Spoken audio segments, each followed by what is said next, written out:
Hi, I'm Naylor. I'm a second year PhD student at the University of Bath, and I'd like to present plans for my next research study, which will be attempting to match virtual reality to implicit body representation and examine the effects on body perception and motor control.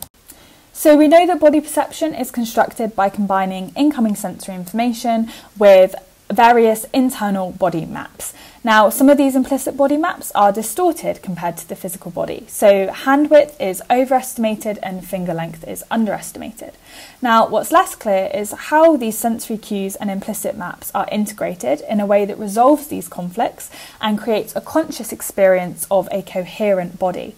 Now, to understand this, we are going to create various visual body illusions that either directly match these implicit body maps or directly conflict to understand how these two sources of information are combined to flexibly update body perception.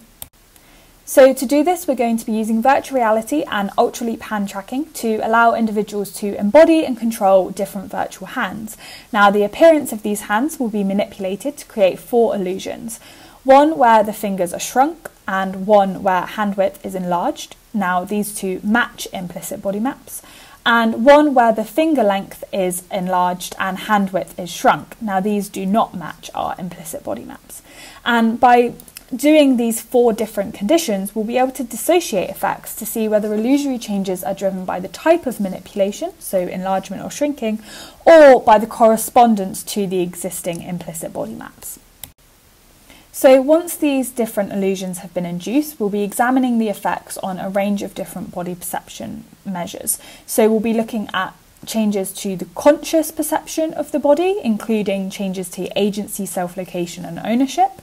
And we'll also be looking at changes to both online and offline body representation, as these have previously been shown to react differently to enlargement and shrinking illusions. And as the implicit body map is thought to correspond more to offline body representation, it will be interesting to see if there are differences in these two facets.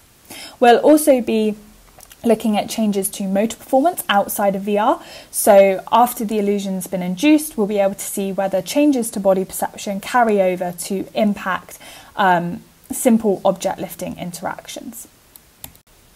So this study uniquely considers how existing body representations can actually impact the way our body perception updates in response to different body illusions.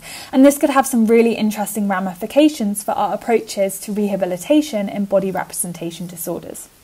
I'd appreciate any feedback on my research plan so far, so scan the QR code to add your thoughts or feel free to get in touch with the contact information at the bottom of the screen. Thank you very much.